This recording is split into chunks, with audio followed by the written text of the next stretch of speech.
harus mengerti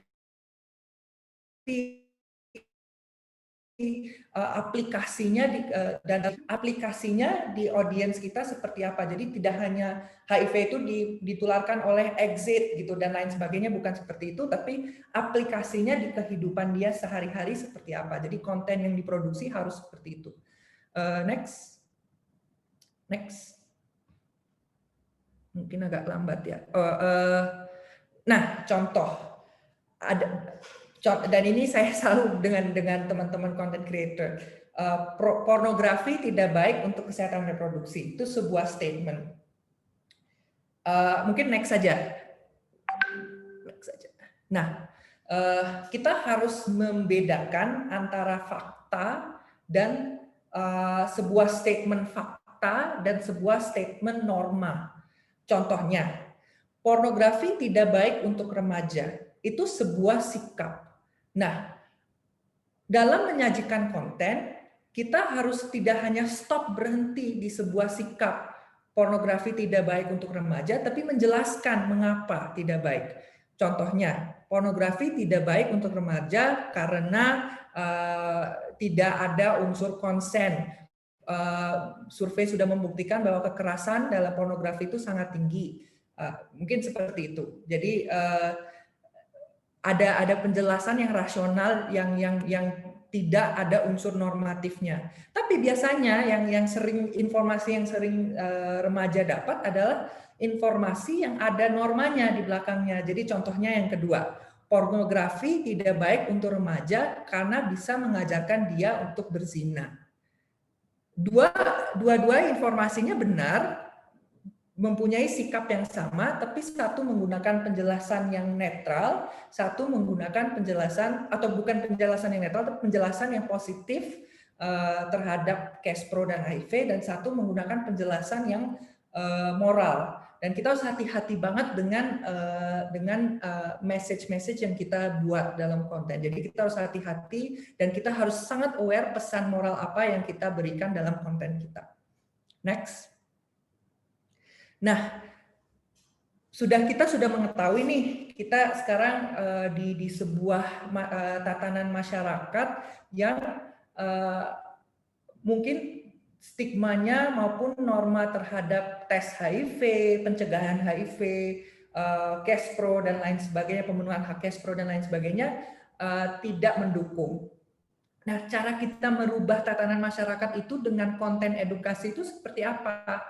Nah, step pertama ya jelas kesadaran tentang relevansi isu itu terhadap kehidupannya. Jadi step pertama adalah kita meningkatkan kesadaran tentang relevansi isu itu terhadap kehidupannya. Biasanya edukasi HIV tidak pernah menyatakan relevansi terhadap kehidupannya dia, hanya digunakan untuk menakut-nakuti. Tapi step pertama adalah kesadaran bahwa pengetahuan ini relevan bagi kehidupan target kita gitu. Setelah dia sudah memikir, wah ini ternyata relevan loh untuk saya gitu.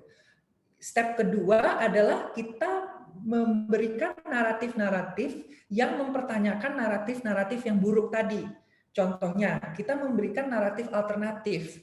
Tadi, kalau kamu HIV positif, berarti kamu itu berdosa.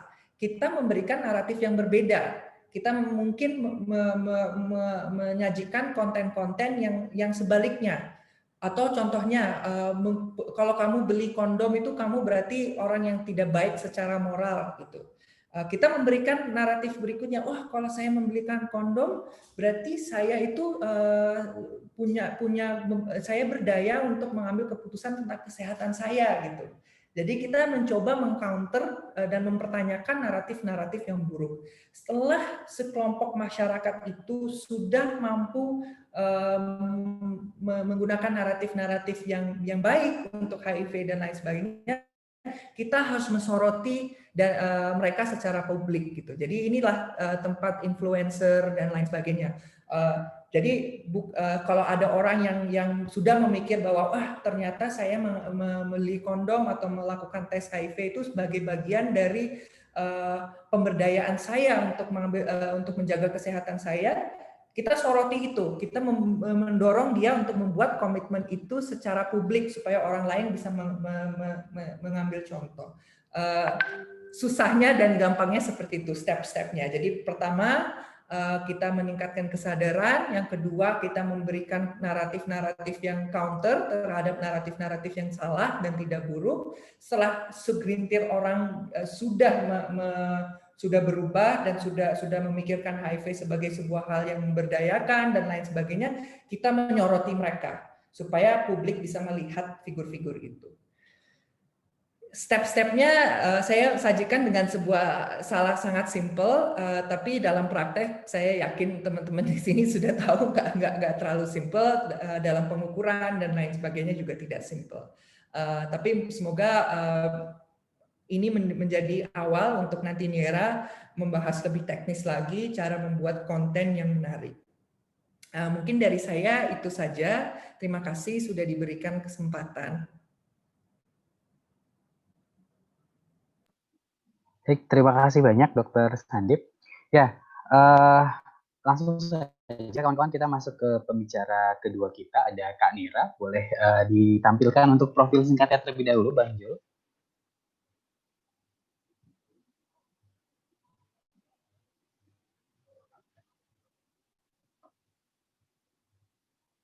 Ya, Nera Ardena Suari Budiono melalui inovasi kerennya bersama Tabu.id, perempuan lulusan psikologi Universitas Indonesia ini berhasil menjadi nominasi 120 Under 40, the new generation of family planning leaders di usianya yang masih muda.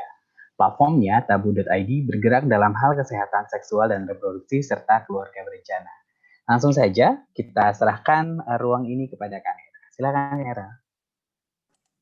Terima kasih Kak Irvani. Halo teman-teman semuanya, salam kenal. Aku Neira.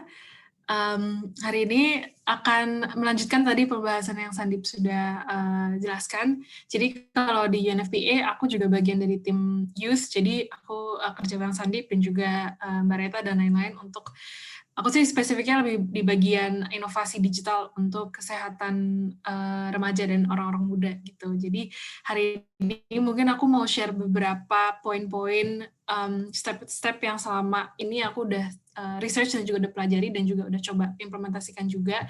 Kira-kira best practices dalam membuat konten digital Case Pro termasuk HIV itu gimana sih? Gitu. Jadi ini aku akan share screen. Sebentar.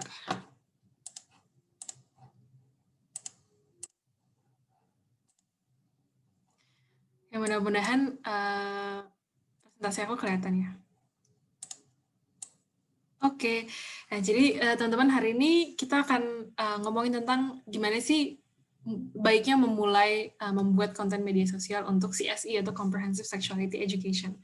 Mungkin sebelum masuk ke dalam teknis-teknisnya, mau memberikan sedikit background dan latar belakang juga. Jadi sebenarnya kalau misalnya kita lihat landscape atau platform atau dunia digital orang muda dan remaja di Indonesia sekarang, sebenarnya konten media sosial tentang seksualitas dan Case Pro dan lain-lain itu udah cukup banyak. Ada berbagai platform yang sudah cukup aktif dalam menyuarakan konten-konten terkait ini. Tapi berdasarkan analisis kami dan riset kami, kami menemukan bahwa memang antusiasmenya sangat tinggi sehingga ada banyak platform yang muncul. Tapi sebenarnya sayangnya bukti ilmiahnya masih terbatas, pengetahuannya juga tidak terorganisir dan tidak terdokumentasi dengan baik. Jadi sebenarnya kalau berdasarkan analisis kami, sebenarnya semua platform-platform itu tuh udah punya pengetahuan, udah punya kreativitas dan punya insight-insightnya sendiri gitu. Tapi belum ada satu wadah dan belum terorganisir dan belum terdokumentasi dengan baik sehingga penggunaan best practices itu dan diseminasi best practices itu tuh sebenarnya masih kurang maksimal gitu. Nah, oleh karena ini, karena bukti ilmu yang terbatas dan lain-lain, jadi tim UNFPA tahun 2019 kemarin itu berpartner dengan mitra kami, Yayasan Siklus Sehat Indonesia, melakukan suatu riset kualitatif. Nah, riset kualitatif ini judulnya atau ya judul kasarnya mengeksplorasi pengalaman remaja dengan konten kesehatan di media sosial. Studi kualitatif menggunakan prinsip human-centered design. Jadi UNFPA dengan si Yayasan Siklus Sehat Indonesia, kita melakukan suatu studinya ini kualitatif. Tujuannya itu untuk mengetahui kira-kira apa aja sih konten-konten di media sosial yang remaja sukai terkait dengan kesehatan. Jadi tujuannya tuh kita pengen banget bisa tahu, oh kalau misalnya remaja tuh kalau misalnya ke media sosial terus cari konten kesehatan, oh ternyata ini yang mereka inginkan gitu, konten-konten dengan karakteristik ini yang mereka inginkan gitu. Karena kita sebenarnya belum melihat adanya riset yang melakukan hal tersebut, apalagi untuk remaja dan orang muda di Indonesia gitu. Nah mungkin nanti aku akan jabarkan kira-kira metodologinya dan hasilnya seperti apa. Tapi mungkin yang perlu ditekankan di sini, karena ini apalagi riset kualitatif kan, jadi mungkin hasilnya nggak akan langsung bisa digeneralisir ke kelompok-kelompok populasi lain gitu. Kalau yang untuk di sini, riset ini, populasinya itu adalah orang muda dan remaja di Yogyakarta, karena disitulah program Unala. Jadi programnya UNFPA dan Yayasan Siklus Sehat Indonesia itu namanya Unala, dan Unala ada di Yogyakarta, sehingga kami melakukannya di Yogyakarta gitu. Tapi mungkin nanti mudah-mudahan teman-teman bisa belajar sesuatu yang baru dari mungkin metodologinya dan lain-lain gitu. Nah, aku nggak akan terlalu banyak sih ngomongin riset ini, tapi ini aku mau nunjukin beberapa contoh hasil pengambilan data yang sudah kita lakukan. Jadi kemarin untuk riset ini tuh kan tujuannya untuk mengetahui kira-kira konten kesehatan digital apa yang orang muda dan remaja inginkan. Tapi kemarin kita nggak mau menggunakan metode-metode penelitian yang tradisional gitu, kayak misalnya survei atau nggak interview. Walaupun tentunya survei dan interview bisa sangat membantu, tapi kemarin tuh kita pingin memberikan kesempatan ke remaja dan orang muda dan partisipan untuk bisa mengekspresikan dirinya dengan cara-cara yang lain gitu. Misalnya untuk yang bagian kiri atas, kita juga ada FGD. Jadi hasil focus group discussion itu mereka tulis-tulis di suatu post-it gitu, lalu mereka tempel di kertas pleno masing-masing gitu. Jadi kemarin kami melakukan focus group discussions juga, dan difasilitasi oleh saya sendiri dan juga ada beberapa volunteers orang muda lainnya. Jadi semua yang mengambil data tuh juga masih orang muda dan remaja. Terus yang di bawah, mungkin di bawah hasil FGD itu kan ada kutipan dari wawancara. Jadi kami memang juga menggunakan wawancara sebagai salah satu teknik pengambilan data. Jadi ada hasil FGD, ada hasil kutipan dari wawancara. Nah, yang di tengah ini mungkin salah satu metode yang paling menarik sih buat kita kemarin ketika menganalisis. Jadi ini adalah gambar-gambar para partisipan. Jadi ketika kita melakukan pengambilan data, itu jadi kita minta para partisipan untuk menggambar konten apa yang kira-kira mereka sukai terkait dengan kesehatan, atau konten apa yang yang akan membuat mereka mau mengakses pelayanan kesehatan gitu. Jadi kita langsung tanya ke mereka, oke, nih teman-teman kalau teman-teman punya kreativitas, pasti punya kreativitas. Maksudnya kalau misalnya teman-teman punya kesempatan untuk membuat konten digital yang kira-kira akan membantu teman-teman, tolong gambarin dong di kertas ini gitu. Jadi kita kasih kertas-kertas yang ada gambar-gambar HP ini, teman-teman lihat. Dan teman-teman partisipan itu lalu menggambar dan juga mewarnai konten-konten yang kira-kira mereka akan sukai gitu. Dan ternyata menarik banget, itu kita akhirnya mendapatkan kira-kira 50-an contoh konten yang mereka gambar sendiri, dan itu salah satu sumber data yang paling kaya sih yang di dalam riset ini gitu. Dan menarik banget karena mereka berkreasinya tuh sangat kreatif itu, ada yang buat meme, ada yang buat komik, ada yang buat video dan lain-lain. Jadi itu salah satu metodologi yang paling menarik. Lalu di sebelah paling kanan ini, yang di kanan atas, itu kita juga menggunakan metode elisitasi foto. Jadi maksudnya elisitasi foto ini adalah kita memberikan suatu gambar atau foto ke para partisipan, lalu meminta mereka merespon terhadap foto atau gambar itu yang kita berikan. Dalam kasus ini, karena temanya adalah konten digital, jadi kemarin akhirnya kita meminta teman-teman partisipan itu untuk merespon ke konten-konten digital Unala yang pernah Unala post. Nah, ini jadi salah satu cara untuk mendapatkan feedback juga dari teman-teman partisipan.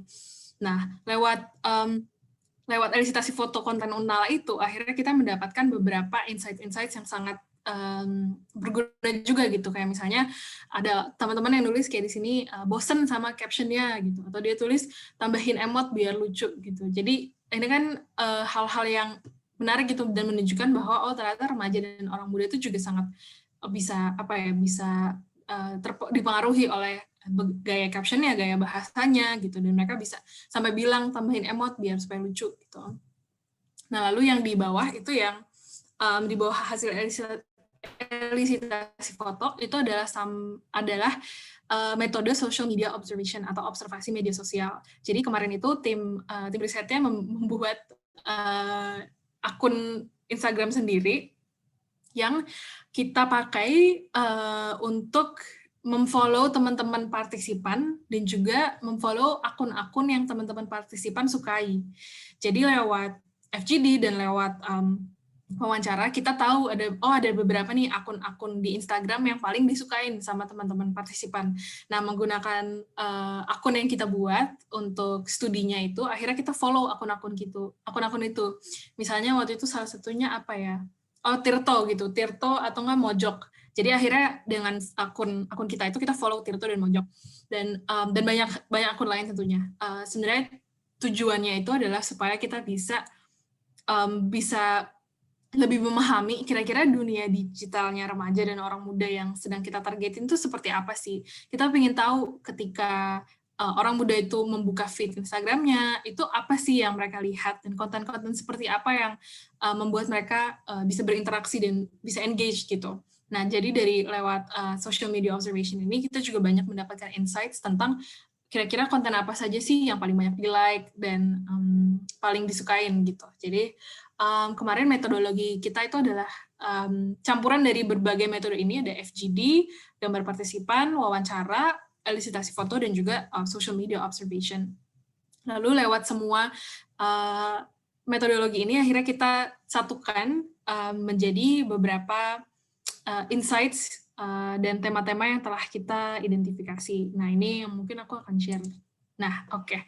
Jadi analisa data yang kita lakukan itu thematic analysis. Jadi karena memang ini studi kualitatif dan datanya juga kualitatif, jadi kami melakukan analisis tematik gitu.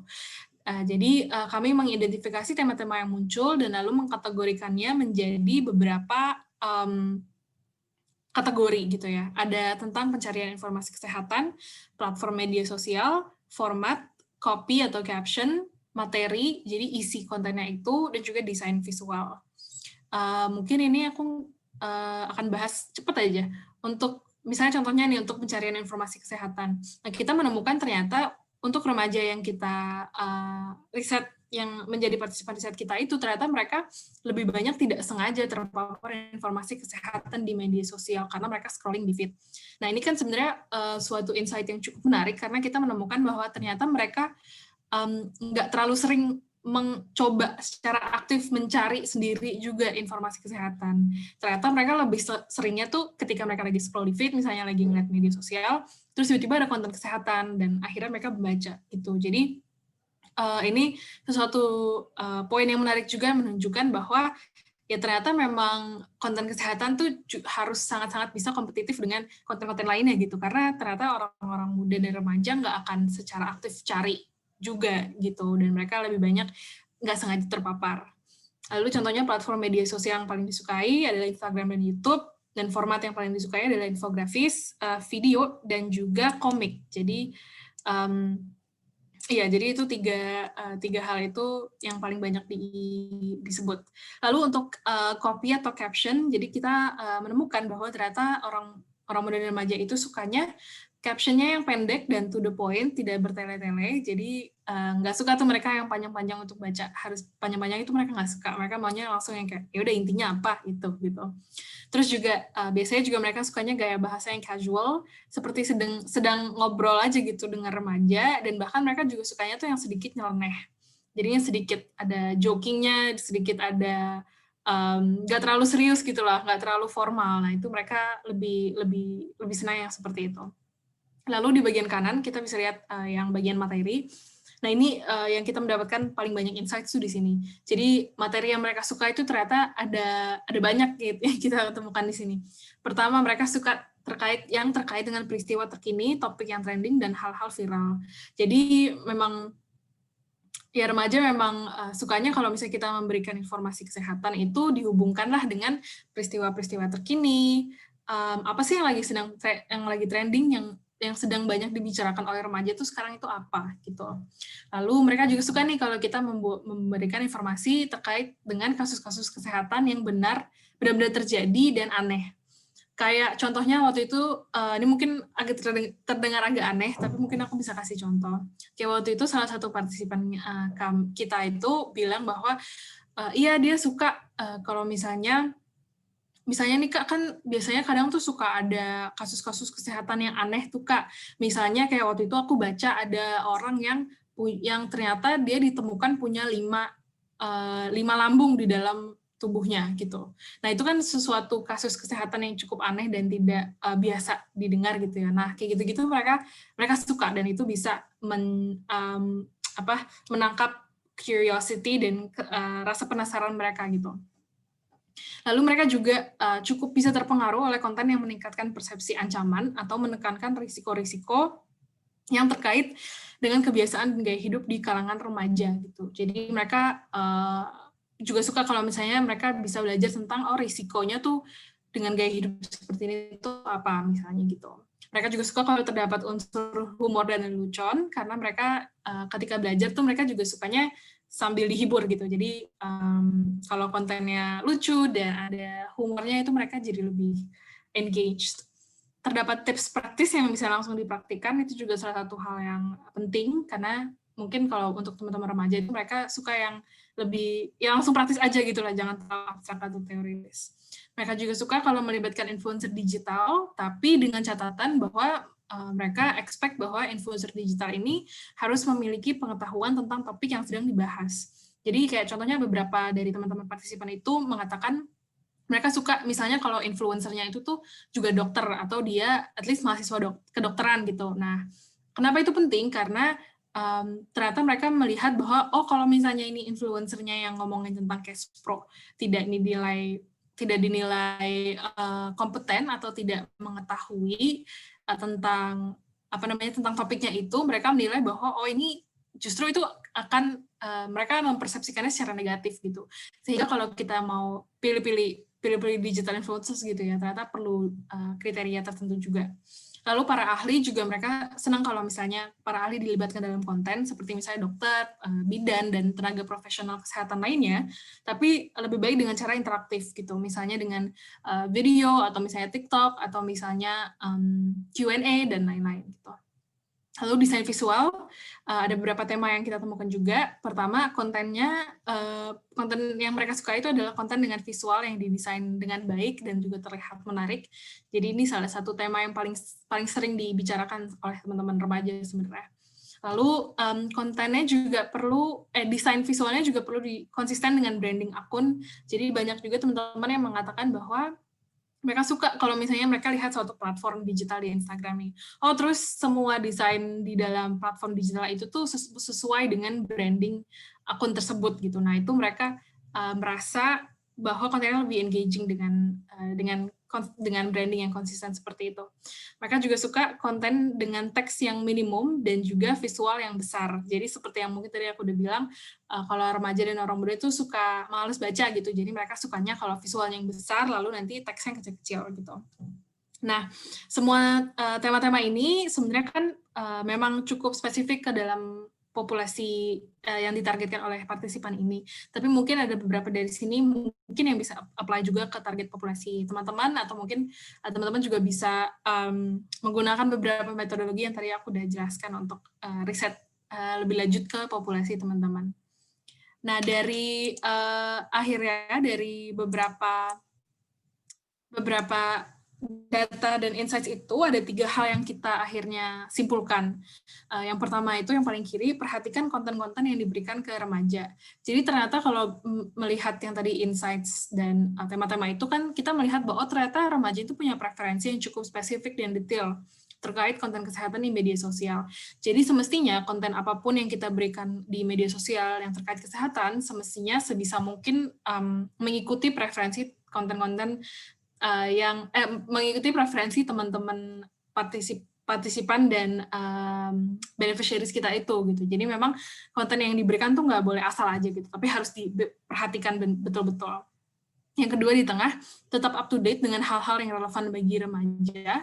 Karena kan tadi seperti yang aku jelasin, banyak banget yang bilang bahwa, oh ya aku sukanya tuh kalau yang kontennya tentang hal-hal viral, tentang trending topics. Nah, berarti memang kita misalnya sebagai program designers harus punya tools and systems in place supaya kita bisa scanning dan capture tren-tren apa saja yang sedang ada di dunia remaja, dunia digital remaja itu gitu. Jadi ini perlu dipastikan bisa terjadi gitu. Lalu yang ketiga, ini lebih ke refleksi tentang metodologinya. Jadi kita melihat bahwa kita semestinya bisa memberikan remaja kebebasan dan kesempatan untuk menyuarakan kebutuhannya dengan cara-cara yang mungkin akan lebih sesuai dengan mereka gitu. Jadi kan biasanya kalau metode pengumpulan data itu lewat survei dan wawancara seperti yang tadi aku jelaskan. Tapi buktinya dengan riset ini pun ternyata remaja bisa memperlihatkan kreativitasnya dan kapasitas mereka dengan cara menggambar, dengan cara elisitasi foto, dan lain-lain. Jadi memang penelitian ini menunjukkan nilai dari metode pengumpulan data partisipatif yang memungkinkan remaja untuk mengekspresikan diri mereka melalui modalitas yang berbeda dan memanfaatkan kreativitas dan kapasitas mereka sebagai mitra dalam program gitu. Jadi bahkan dengan metodologi ini pun kita bisa melihat bagaimana remaja itu punya banyak sekali kreativitas dan kapasitas untuk menjadi mitra dalam program, apalagi dalam konten gitu. Nah, sebelumnya. Nah, setelah ini itu sedikit beberapa insight tentang riset yang sudah kita lakukan. Nah, setelah ini aku akan membicarakan tentang beberapa tips-tips praktis yang mungkin teman-teman di sini bisa implementasikan untuk konten teman-teman. Tapi mungkin karena setiap content creator, setiap platform itu memang biasanya kondisinya dan juga situasinya dan kebutuhannya itu berbeda-beda. Jadi mungkin nggak akan semua yang nanti aku bicarakan relevan untuk teman-teman, tapi mudah-mudahan nanti ada beberapa insights yang bisa tetap diaplikasikan.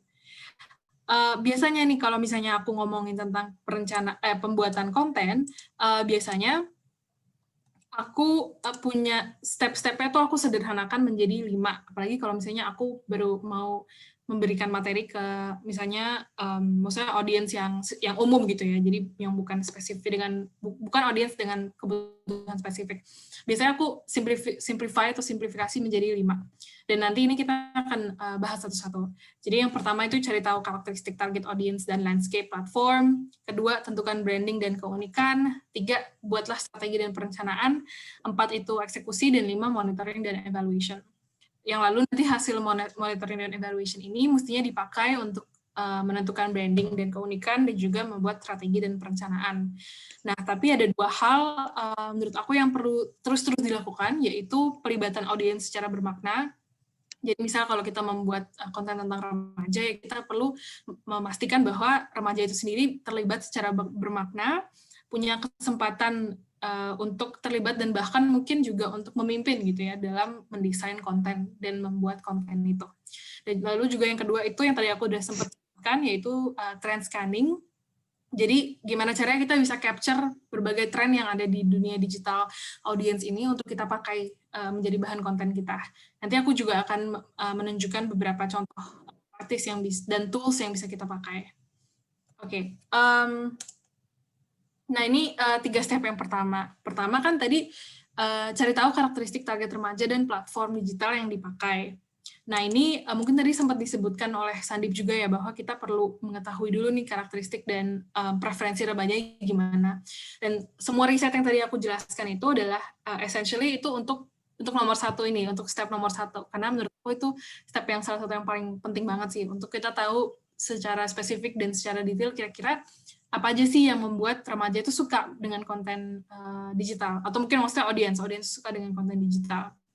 Sebisa mungkin kita menggunakan metode partisipatif kayak contohnya tadi aku untuk memaksimalkan kapasitas dan kreativitas para target audience juga dalam membuat konten digital. Lakukan banyak observasi atau social media listening, itu yang kita lakukan kemarin dengan akun Instagram kita. Tapi sebenarnya kita nggak perlu membuat akun Instagram penelitian, tapi media sosial teman-teman di sini, teman-teman pun juga udah bisa melakukan social media listening untuk melihat kira-kira apa saja konten-konten dan akun-akun yang paling banyak disukai oleh target audience teman-teman. Dan itu jangan lupa harus dicatat juga, karena itu sangat penting ya, dokumentasi insights-insights-nya. Kita juga harus pelajari platform yang dipakai, karena kan sekarang ada banyak platform, ada YouTube, Instagram, Facebook, TikTok, Twitter, dan lain-lain, dan itu semua karakteristiknya berbeda-beda. Algoritma yang dipakai itu juga berbeda-beda. Kayak misalnya contohnya, kalau kita membuat konten di Instagram, itu biasanya ke estetik dan visual itu cukup penting. Biasanya orang-orang di Instagram itu cukup particular, mereka cukup memperhatikan tuh seni visual and estetik dari post itu. Tapi kalau misalnya teman-teman lihat di TikTok, itu biasanya banyak banget juga video-video TikTok yang sebenarnya kualitas gambarnya dan editannya tuh nggak yang terlalu bagus-bagus banget juga, tapi mereka bisa viral dan bisa sangat engaging gitu. Nah, jadi memang tipe-tipe konten yang bisa viral dan bisa laku gitu ya, laku di setiap platform itu beda-beda, dan trik-triknya itu juga beda-beda. Jadi mungkin pelajari juga kira-kira platform apa yang akan dipakai, yang paling sesuai juga gimana gitu. Jangan sampai karena kita misalnya nih punya Facebook dan Instagram, tapi misalnya Facebook dan Instagram itu Twitter gitu lah, terus kita menggunakan strategi yang paling pas untuk Twitter buat Instagram gitu, nanti takutnya kurang pas gitu kan. Oke, terus kedua, tentukan branding dan keunikan. Jadi maksudnya branding dan keunikan ini sebenarnya kalau buat aku, simpelnya itu adalah apa sih yang membuat platform kita itu beda dengan yang lain? Apa sih unique selling point kita? Apakah karena unique selling point ini adalah yang akan membuat orang-orang mau interaksi dan mau follow, mau menjadi audience konten kita gitu. Kayak misalnya waktu mungkin aku kalau refleksikan dengan pengalaman aku dulu dengan Tabu, kenapa kita buat Tabu, itu adalah ya karena kita melihat ada suatu gap gitu ya, ada suatu kebutuhan di mana butuh nih konten-konten yang dibuat oleh orang muda sendiri tentang cash pro dan ngomongin cash pro secara belak-belakan gitu. Nah, waktu itu adalah positioning dan keunikan yang kita pakai, dan itu selama ini cukup membuat kita cukup berhasil gitu dalam membuat konten. Nah, untuk branding ini biasanya yang digunakan itu adalah konsep brand onion, yaitu dari positioning masuk ke personality, masuk ke execution. Ini aku klik, salah, mana ya? Oh, ini dia. Nah, ini branding onion-nya. Jadi branding onion ini sebenarnya adalah tool yang bisa teman-teman pakai untuk bisa menentukan branding teman-teman gitu. Jadi yang pertama kali banget harus ditentukan itu adalah brand positioning. Jadi brand positioning itu kalau teman-teman baca di sini itu adalah sebuah statement strategis yang mengidentifikasi apa sih kira-kira yang paling manfaat yang paling unik dan paling menarik untuk target audience kita gitu. Nah, kayak misalnya tadi contohnya Tabu, yang paling unik dan paling compelling benefit dari Tabu itu adalah karena ini kita yang buat orang mudanya sendiri, kita ngomongin cash pro hal yang tabu dengan cara yang belak-belakan gitu. Nah, jadi brand positioning ini sangat penting karena nanti brand positioning ini akan mempengaruhi juga ke brand personality-nya. Nah, brand personality ini sebenarnya kayak statement juga, jadi pernyataan yang biasanya tuh isinya ada sekitar 2-4 kata sifat yang bisa mendeskripsikan kalau brand atau platform teman-teman itu kalau menjadi orang, misalnya dia jadi orang tuh jadi orang yang seperti apa sih gitu. Misalnya brandnya adalah personality-nya adalah fun, atau enggak misalnya friendly, atau enggak misalnya ada juga yang mungkin brand personality-nya kayak ilmiah, dan lain-lain. Nah, itu juga nanti setiap brand tentunya punya personality yang berbeda. Nah, lalu personality ini tentunya harus direfleksikan di brand execution-nya juga gitu. Jadi brand execution ini biasanya yang kita lihat secara visual dan yang kita dengar dan yang kita ya itu sih yang biasanya kita lihat dan kita dengar tentang si brand ini. Misalnya kalau waktu itu kalau misalnya Tabu misalnya gitu ya, karena kita maunya fun, jadi kita menggunakan warna-warna yang fun juga gitu. Terus misalnya kalau contohnya misalnya Unala yang di Unala program yang di-manage oleh UNFPA dan Siklus itu, karena kebanyakan targetnya itu untuk remaja perempuan, jadi waktu itu kita mengambil main color-nya itu adalah pink. Nah, ini aku akan kasih contoh kira-kira brand guideline tuh mestinya seperti apa. Tapi aku yakin sebenarnya teman-teman di sini banyak yang udah punya brand guideline juga. Kalau ini sih brand guideline-nya yang dimiliki oleh Unala. Jadi aku ambil contoh Unala. Nah, sebenarnya untuk brand guideline ini yang minimal banget dipunyai adalah misalnya ini kayak color composition-nya. Jadi contoh warna-warna yang mau dipakai itu apa, lalu juga layout gitu ya, terus juga ini font, jenis font, karena semua hal-hal itu akan menjadi satu untuk memperlihatkan ke audiens kayak gimana sih kira-kira tema. Kayak gimana sih kira-kira brand teman-teman itu apa gitu. Nah, kalau Unala kan kayak tadi aku bilang, memang mereka targetnya ke remaja perempuan gitu. Jadi mungkin colors warna yang dipakai itu lebih kayak soft-soft gitu. Dan fontnya yang dipakai itu juga ada beberapa yang fun, tapi ada juga yang mungkin agak lebih serius dikit gitu. Nah, itu minimal banget brand data itu ada itu gitu. Nah, ini juga nanti membantu misalnya kalau teman-teman punya graphic designernya berbeda gitu. Jadi ada lebih dari satu atau mungkin nanti ada yang keluar terus ada masuk lagi desainer yang baru.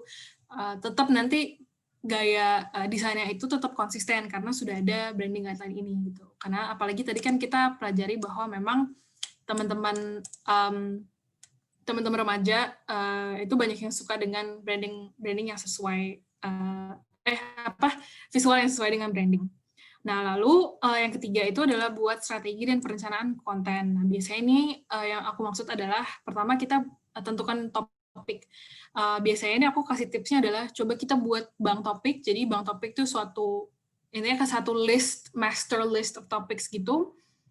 Yang udah kita tentukan dari awal untuk supaya kita nanti gampang ketika membuat perencanaan konten, kita tinggal comot-comot aja dari topik-topik itu gitu.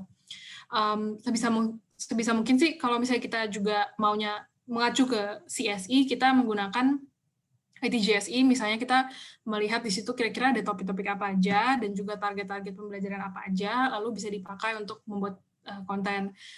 Untuk teman-teman ITGSI ini yang International Technical Guidelines on Sexuality Education, itu kalau di Google juga pasti banyak, dan mungkin teman-teman sini banyak yang udah pakai juga. Dan juga tentukan formatnya. Ini aku berikan contoh. Nah, ini untuk Unala. Ini adalah contoh beberapa tipe-tipe konten yang Unala akhirnya buat setelah melakukan riset yang tadi aku jelaskan. Jadi kan setelah kita melakukan riset yang tadi aku jelaskan, kita tahu, oh ternyata teman-teman remaja itu suka ada meme, ada Twitter, ada komik, dan lain-lain. Nah, akhirnya kita menambahkan beberapa tipe konten ini ke list konten yang Unala sudah punya. Karena biasanya Unala itu lebih banyak infografis dan lain-lain. Tapi setelah dibuat riset, mereka akhirnya mencoba untuk menunjukkan tipe-tipe konten yang berbeda gitu. Ada Unala viral, Unala meme, Unala tweet, Unala komik, Unala trend, Unala kasus, Unala TikTok, Unala sharing, Unala tokoh, dan lain-lain. Jadi ini sebenarnya salah satu step yang real gitu ya, bagaimana Unala itu mau berkembang setelah adanya si riset yang kemarin kita lakukan itu gitu. Lalu kalau misalnya tentang jadwal, biasanya sih aku kalau misalnya untuk pemula, aku bilangnya kayak ya minimal unggahnya 3 kali seminggu lah, jadi 3 kali ngepost per minggu itu mungkin sudah cukup kalau misalnya baru pemula. Tapi kalau dirasa misalnya bisa lebih dari itu ya lebih bagus lagi gitu. Dan biasanya supaya kita memastikan bahwa konten kita itu tetap konsisten, setidaknya rencanakan untuk 1 bulan ke depan, sehingga nanti yaitu strategi yang membuat supaya kita lebih aman lah. Jadi supaya kita nggak harus terus-terus berpikir kayak oh nanti konten besok apa ya, konten 2 hari lagi apa ya. Kita udah punya rencana at least 1 bulan ke depan gitu. Tentunya kita juga harus sesuaikan dengan step 1 dan 2 tentang step 1 kan yang tadi karakteristik remaja, dan juga kedua itu branding dari kitanya sendiri. Terus juga 3, mungkin kita punya strategi pemilihan sumber yang baik gitu. Apalagi kalau misalnya konten digital tentang Cashpro, itu kan di dunia digital tuh banyak sekali hoax-hoax dan juga misinformasi yang berkeliaran gitu ya. Tapi ternyata kalau remaja dan orang muda sih sekarang mereka udah cukup concern dengan hal itu gitu. Jadi untuk sekarang tuh mereka punya kesadaran yang lebih bahwa ada banyak nih hoax-hoax tentang kesehatan yang berseliweran di dunia digital. Oleh karena itu kita juga sebaiknya punya strategi pemilihan sumber yang bagus gitu. Biasanya sih kalau aku ada beberapa tips yang aku biasanya pakai untuk memilih sumber. Biasanya sebelum aku memilih sumber, aku menanyakan beberapa pertanyaan ini dulu. Misalnya, siapa sih yang bertanggung jawab atas sumber tersebut? Siapa yang menulis dan siapa yang memeriksa? Biasanya sih kalau misalnya sumber-sumber yang oke itu biasanya mereka ada tuh tulis dengan secara eksplisit kayak ini diperiksa oleh misalnya dokter bla bla bla gitu. Dan itu ketika kita Google beneran ada dokternya. Terus juga misalnya ada di website. Nah, kita tahu siapa sih yang bertanggung jawab atas website itu. Misalnya apakah dia misalnya Yayasan Kanker Indonesia atau siapa gitu. Nah, itu perlu diketahui. Lalu juga biasanya kita tanya juga nih apa sih tujuan informasinya, apakah memang mengedukasi atau mereka ada aspek menjual sesuatu. Tentunya misalnya ada sebuah website yang menjual sesuatu, bukan berarti pasti websitenya memberikan informasi yang tidak akurat, belum tentu seperti itu, tapi mungkin bisa ditelusuri lebih lanjut, apalagi kalau misalnya memang tujuannya ada sedikit untuk menjual sesuatu gitu. Kapan informasi ditulis juga penting, jangan sampai menyebarkan informasi yang udah nggak up to date. Apakah informasi yang sama bisa dilihat di sumber lain? Jadi ketika kita cross check ke sumber lain itu juga ternyata ada informasi yang sama. Dan apakah platform menuliskan sumber yang dipakai? Karena kan ada beberapa platform yang mungkin mengambil informasi dari sumber lain. Nah, apakah itu sumbernya juga dinyatakan gitu? Misalnya ada website yang bilang, oh iya dokter bla bla bla bla ini mengatakan bahwa bla bla bla bla bla. Nah, apakah mungkin kita bisa cek, nah apakah si dokter bla bla bla ini beneran ada dan apakah dia benar-benar mengatakan hal seperti itu gitu.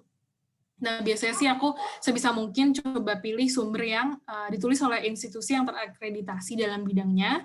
Jadi misalnya kalau kesehatan ya Kemenkes dan lain-lain gitu, sudah diperiksa oleh ahli yang kompeten dan juga yang paling up to date dengan informasi sekarang gitu. Jadi itu ada beberapa pertimbangan yang mungkin bisa dipakai untuk pemilihan sumber. Dan juga tentunya kalau misalnya di konten digital, sekarang biasanya orang-orang muda sudah expect untuk sumbernya dinyatakan. Misalnya kita post sesuatu, kebanyakan sih sekarang sudah menyertakan juga, oh itu sumbernya siapa gitu. Nah ini step yang keempat dan kelima, udah mau selesai.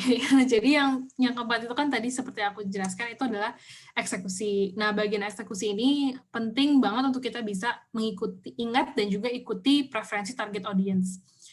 Apalagi tadi yang tentang karakteristik dan juga branding. Karena semua hal itu perlu direfleksikan ketika kita mengeksekusikan konten kita, baik dari visual maupun caption. Contohnya kayak yang tadi ini kan aku ada menjelaskan beberapa poin tentang caption dan juga desain visual. Nah, sebisa mungkin ketika kita mendesain, ketika kita menulis captionnya, kita merujuk ke karakteristik-karakteristik yang sudah dinyatakan oleh remaja, oleh audiens kita ini gitu. Jadi kalau mereka memang bilang kalau ya kita pendek dan to the point aja, ya sebisa mungkin kita juga seperti itu. Dan menggunakan bahasa yang nyeleneh, agak mungkin berikan misalnya jokes yang jayus dan lain-lain, itu mungkin bisa membantu gitu. Terus tadi aku jelaskan, tuliskan sumber dengan jelas. Lalu nomor 5 yang penting banget adalah monitoring dan evaluasi. Nah, kalau misalnya berdasarkan banyak pengalaman aku bersama dengan content creators lain, biasanya mereka sangat kuat dalam bagian 1, 2, 3, 4, tapi lalu nomor 5-nya kurang gitu. Nah, padahal ini sangat penting kan. Jadi kalau monitoring itu biasanya simple banget, bisa catat statistik media sosial, misalnya likes-nya berapa, comments-nya berapa, save-nya berapa, share-nya berapa, bisa dengan tools yang ada di media sosial itu sendiri, atau bisa juga menggunakan tools lain, misalnya Social Blade, Hootsuite, dan berbagai tools lain. Itu juga kalau misalnya kita Google bisa ketemu banyak kok itu nanti teman-teman yang bisa teman-teman pakai gitu. Lalu kalau tips dari aku sih juga coba organisir semua data-data ini berdasarkan topik, tipe, format, dan lain-lain. Gunanya apa? Gunanya supaya kita bisa tahu kira-kira topik apa yang paling engaging, topik apa yang selama ini masih kurang. Tipe apa, misalnya kalau tipenya infografis yang slide itu ternyata itu lebih oke daripada cuma infografis yang cuma satu post doang gitu. Misalnya format format mungkin dalam video itu lebih enak mungkin untuk audiens kita. Nah, itu semua kita bisa tahu lewat monitoring dan evaluation. Biasanya ketika kita sudah mendapatkan data media sosial itu, sebisa mungkin kan kita bisa menggunakan datanya untuk kita meningkatkan konten kita. Biasanya sih framework yang aku coba pakai dan aku biasanya juga coba bagikan itu adalah kayak semacam 3 pertanyaan ini. Jadi ada what, terus so what, terus yang terakhir now what.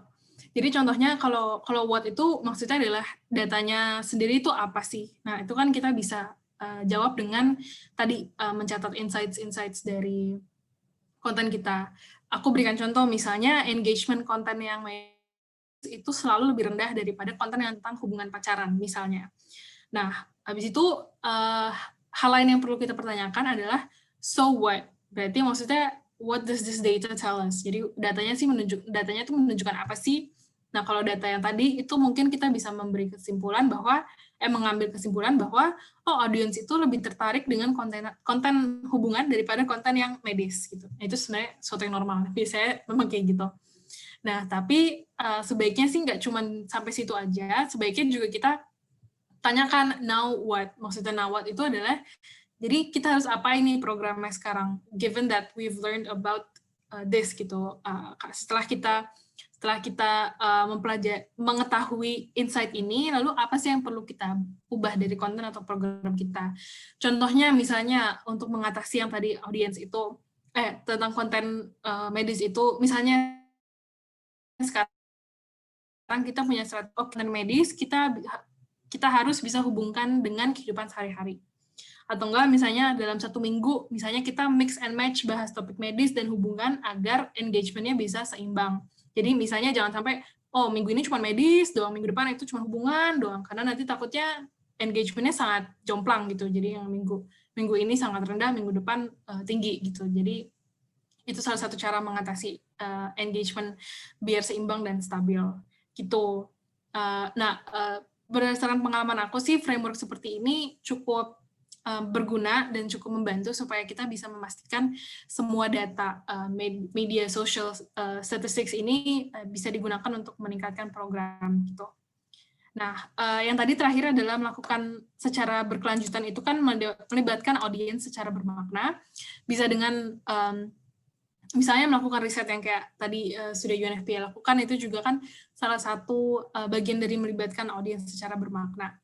Dan kalau misalnya di Unala sendiri sih, Unala program UNFPA dan Siklus itu, bahkan desainernya, content writer-nya, dan lain-lain, itu juga semuanya remaja. Jadi mereka sangat terlibat dan bisa memimpin juga di situ. Nah, tadi kan aku ngejelasin tentang trend scanning. Ini adalah satu tool trend scanning yang pernah aku coba kembangkan waktu itu untuk Unala, supaya Unala bisa melakukan trend scanning dan mengcapture tren-tren yang ada di media sosial. Nah, ini jadi ada semacam kayak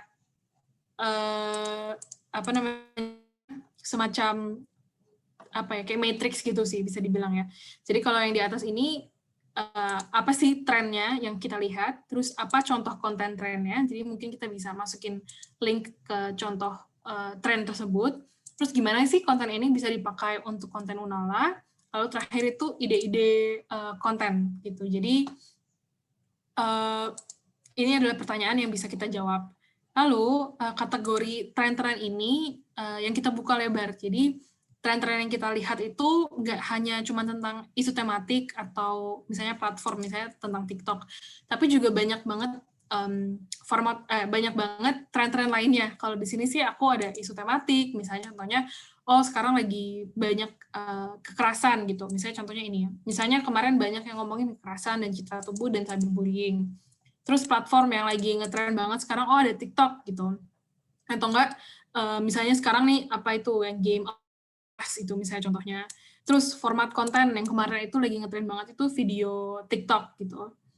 Terus Google Trends ini juga bisa digunakan. Jadi ini external tool gitu sih. Nanti kita bisa lihat kira-kira di daerah yang kita tujukan itu search terms yang paling banyak dicari itu pada bulan itu tuh apa sih gitu. Terus misalnya pop culture, misalnya kayak ada seri TV atau film yang baru keluar. Misalnya kalau kemarin, ini kalau nggak salah Januari 2020 ya, ada film Imperfect yang dari Anas Prakasa. Nah itu mungkin bisa dikaitkan dengan citra tubuh gitu. Terus profil atau tokoh waktu itu yang sedang ngetren ada Lucinta Luna, misalnya mengaitkannya dengan topik cyberbullying.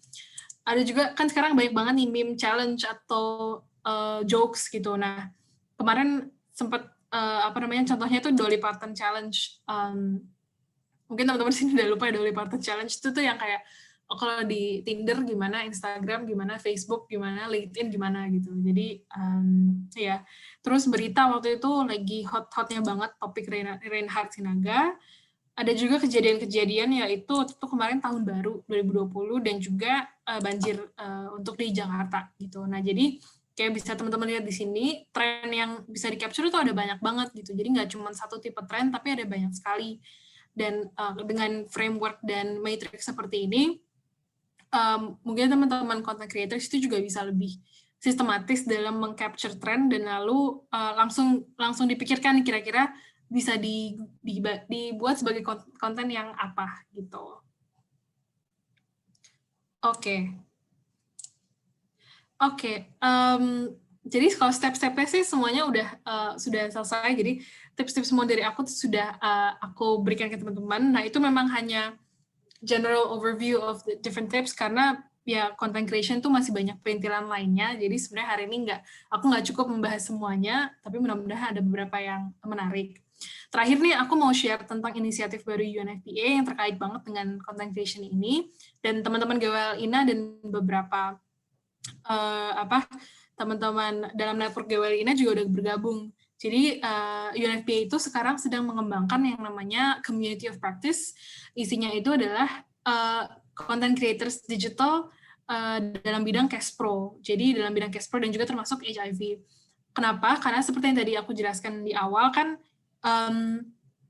pengetahuan tentang content creation itu sebenarnya udah banyak dipunyai teman-teman content creators, tapi belum ada platform yang mewadahi semua teman-teman ini supaya kita semua bisa berbagi informasi, sharing tentang konten, sharing tentang tren-tren digital, meningkatkan kapasitas masing-masing, bikin campaign kolaboratif dan lain-lain, itu belum ada gitu. Jadi akhirnya tahun ini UNFPA membuat suatu wadah community of practice ini yang isinya berbagai teman-teman content creators digital gitu. Nah, untuk sekarang kita udah punya 25 anggota dari 8 daerah di Indonesia. Mungkin teman-teman di sini bisa tahu beberapa logonya. Di sini ada Gue Bisa, Gue Berani juga, Tes Jakarta, ada Kak Acep Gates, ada Tanya Marlo, dan lain-lain. Nah, jadi kita di Community of Practice ini diberikan akses ke referensi, diberikan akses ke capacity building, workshop, dan lain-lain, yang nantinya bisa meningkatkan kualitas konten platform digital dan content creators gitu. Jadi kita, the UNFPA dan Siklus, membantu teman-teman content creators ini agar bisa memaksimalkan konten yang diberikan. Nah, kalau misalnya nanti teman-teman di sini ada yang tertarik, misalnya teman-teman ada banyak yang memberikan edukasi digital tentang cash pro dan HIV dan lain-lain, dan tertarik masuk ke community of practice ini, nanti mungkin bisa hubungin aku atau Sandy gitu. Oke, sebenarnya dari aku itu aja. Nah, teman-teman kalau misalnya mau mengakses materi yang mungkin lebih detail, bisa di website ini yang bit.ly/training konten Unala. Nah, di situ ada materi yang aku pernah buat yang mungkin akan lebih baik detail gitu. Oke, itu aja dari aku, Kak Irvani. Terima kasih banyak atas kesempatannya. Maaf agak lama.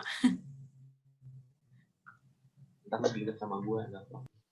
Oke, terima kasih banyak Kak Nera.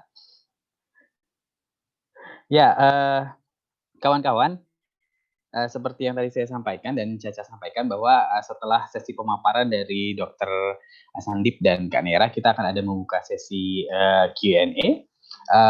Di room chat sudah ada satu pertanyaan, tetapi saya ingin mengajak kembali kepada kawan-kawan yang ingin bertanya, silahkan ketik namanya, asal organisasinya dari mana, kemudian pertanyaannya ditujukan untuk siapa. Saya akan coba bacakan terlebih dahulu satu pertanyaan dari sebentar. Oke, dari Jessie dari Yayasan Ngerti Praja ditujukan untuk Kak Nera. Tadi kan berbicara mengenai ini ya Kak, platform yang digunakan bagi kawan-kawan untuk menyebarkan informasi seperti itu. Nah, bagaimana kita bisa menerapkan metodologi yang tadi sudah disampaikan Kak Nera pada populasi yang jejak digitalnya lebih tersembunyi, misalnya pada teman-teman pekerja seks yang mereka punya, kebanyakan teman-teman pekerja seks memiliki 2 akun tuh yang berbeda. Satu yang biasanya memang dipakai untuk bekerja, yang satu memang akun-akun yang sifatnya lebih umum begitu. Adakah strategi-strategi khusus untuk memulai menjaring populasi-populasi tersebut dengan menggunakan platform sosial media atau digital platform lainnya? Ya, silakan Kak Nera. Thank you Kak. Mungkin nanti kalau Sandi mau nambahin, pertanyaan yang bagus banget nih Kak Jessie.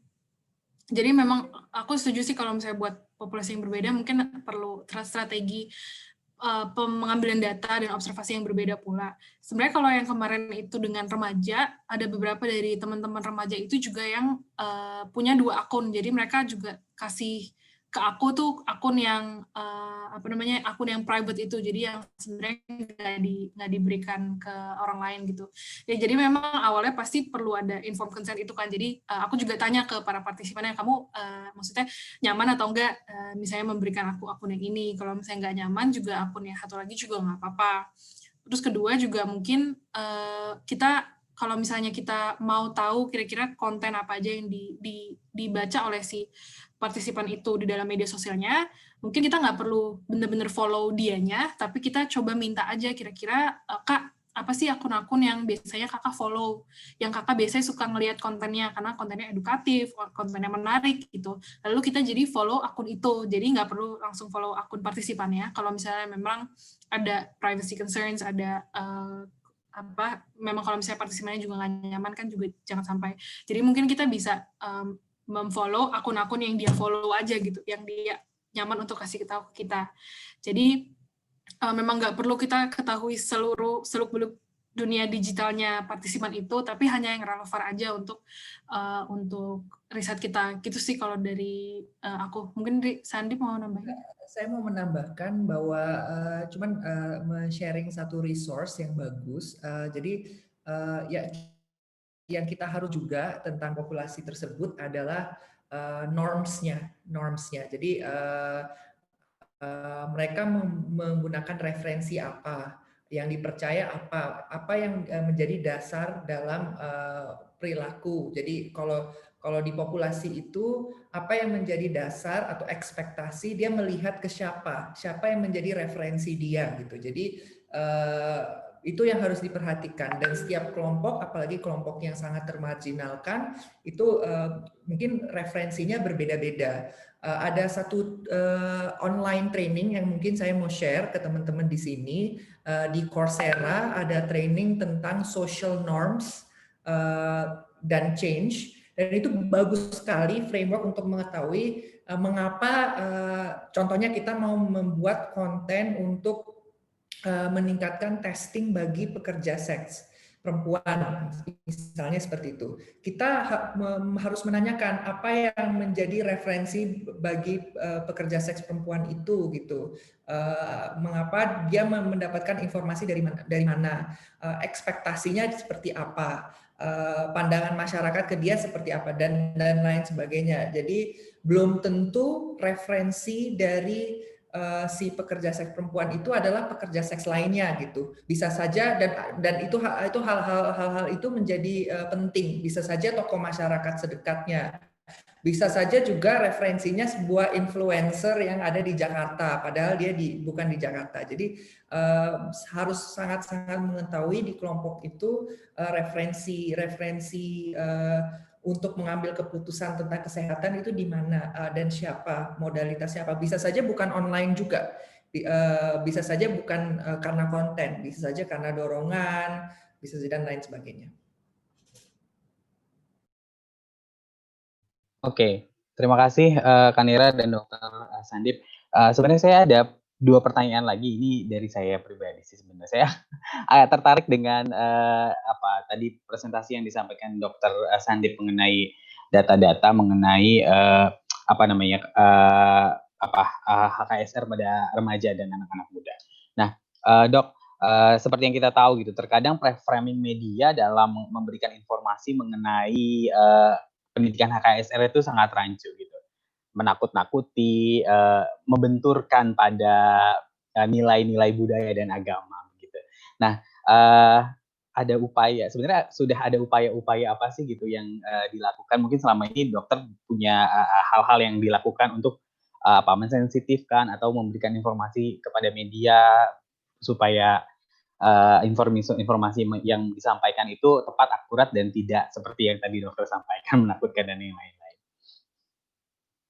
Jadi kalau dari kita, saya bekerja dengan guru, dengan P4TK, dengan organisasi profesi guru untuk melatih mereka. Memang HIV adalah topik yang sulit karena guru-guru itu selalu menggunakan HIV untuk menakut-nakutin remaja tentang seks. Tapi kita memberi alternatif kepada guru-gurunya.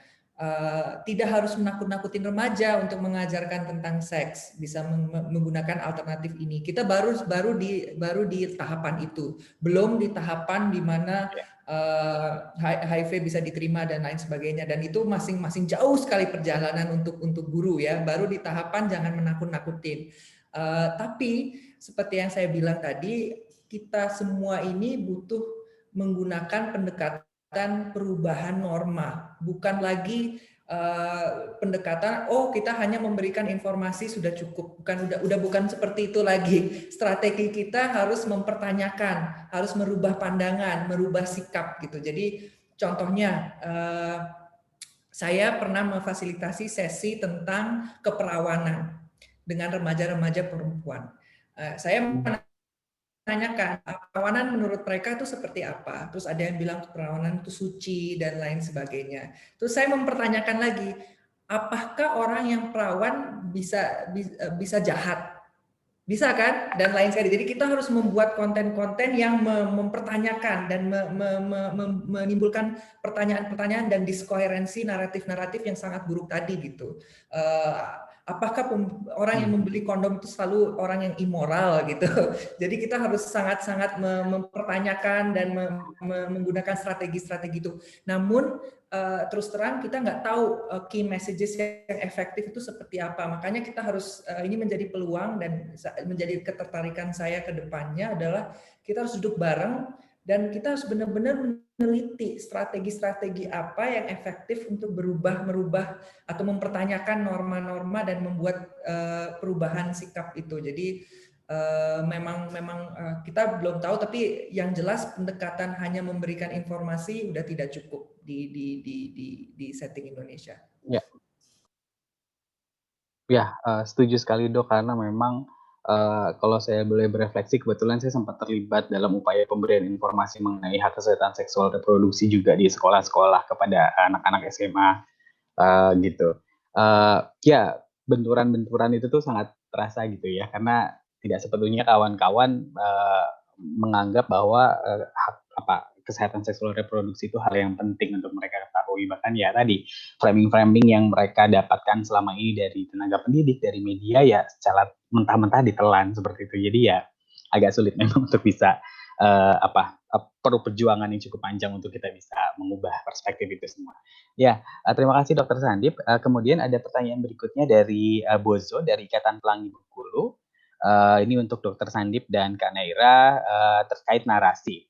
bagaimana sih sebenarnya membuat narasi-narasi yang menarik bagi anak-anak muda, terutama untuk komunitas LGBT dalam satu hal yang ingin kita publis tanpa memperlihatkan bahwa pesan tersebut ingin disampaikan kepada secara tujuannya adalah buat kawan-kawan komunitas LGBT sendiri. Ya, ini juga menjadi PR ya, banyak banget akhirnya kasus-kasus yang terjadi kalau kita mau kaitkan dengan undang-undang ITE dan yang lain-lain, hanya karena urusan narasi yang mereka share di sosial media hingga akhirnya berlanjut kepada urusan hukum. Nah, seperti itu. Nah, mungkin bisa ditanggapi Dr. Sandip dan Kanira. Nanti saya kirim ke sini landasan hukum untuk saya sudah mencoba mengkompilasi. Nanti saya kirim ke teman-teman panitia, bisa di-share landasan-landasan hukum untuk pendidikan seksual dan reproduksi di Indonesia. Jadi saya menceritakan saja landasan hukum ada untuk adanya pendidikan formal maupun non formal tentang kesehatan seksual dan reproduksi. Ruang lingkupnya juga ada dan itu termasuk seks yang sehat dan sudah dijamin di Undang-Undang Kesehatan bahwa semua orang berhak atas informasi tentang KESPRO, kesehatan reproduksi. Jadi kita menggunakan dasar undang-undang itu, nanti saya kirim ke sini detail undang-undangnya sudah saya analisa. Kita menggunakan dasar undang-undang itu dalam program kita dan selalu menyatat sumber dari informasi yang kita berikan. Itu yang menurut aku yang paling aman untuk memberikan informasi-informasi KESPRO di media online. Namun saya juga ini banget bahwa beberapa grup-grup ditangkap dan lain sebagainya, grup-grup LGBT dan lain sebagainya sering ditangkap, dan itu terus terang saya belum ada ekspertisnya. Mungkin Nira mungkin yang lebih punya ekspertis itu SafeNet untuk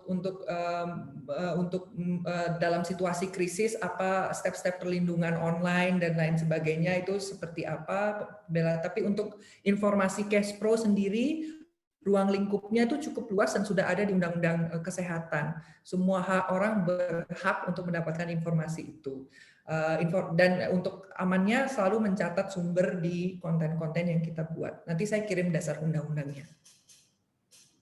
Oke, siap. Terima kasih Dr. Sandip. Mungkin Kak Nira ingin menambahkan?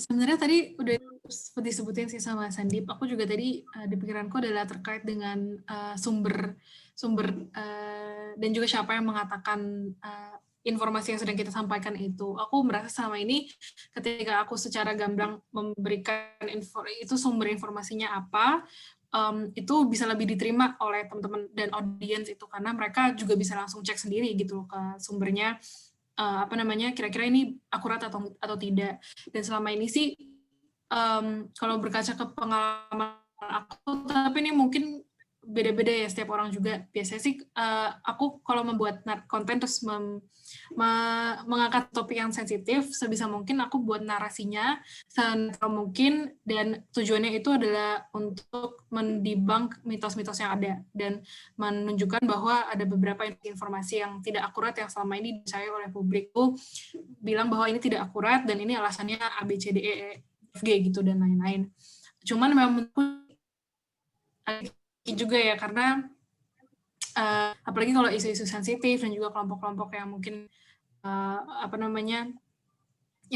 kelompok-kelompok yang marginal dan lain-lain, itu mungkin bisa beda-beda langkah organisasinya. Tapi kalau misalnya aku sih yang tadi aku katakan itu.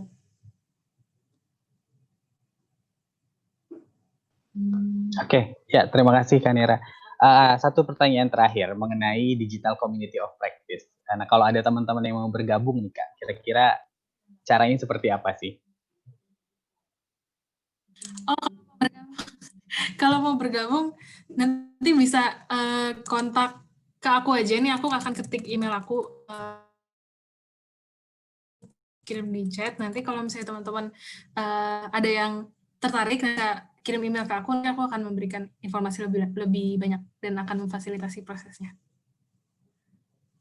Baik, kalau mau begitu. menambahkan satu hal lagi yang terkait saya Ya, baru silakan membaca dokter. pertanyaannya tentang memberikan informasi ke sebuah kelompok, misalnya kelompok LGBT, tapi tidak langsung mesasar ke kelompok LGBT gitu ya. Kita harus dan ini terkait dengan pertanyaan tentang pekerja seks perempuan dan lain sebagainya. Kita harus mengingat bahwa sebuah praktis atau orang itu bisa mempunyai identitas berbeda-beda. Jadi orang bisa mengaku dirinya sebagai pekerja seks, dia bisa mengaku dirinya sebagai ibu rumah tangga dan lain sebagainya, dan orang itu mempunyai identitas yang berbeda-beda. Itu menjadi peluang untuk kita dan kita harus mengerti dengan identitas-identitas berbeda-beda itu apa yang menjadi paling penting, referensi paling penting bagi mereka untuk mengambil keputusan tentang kesehatan. Kuncinya di sana gitu. Belum tentu orang akan mengambil keputusan tentang kesehatan sebagai LGBT. Bisa saja dia mengambil keputusan tentang kesehatan sebagai mahasiswa.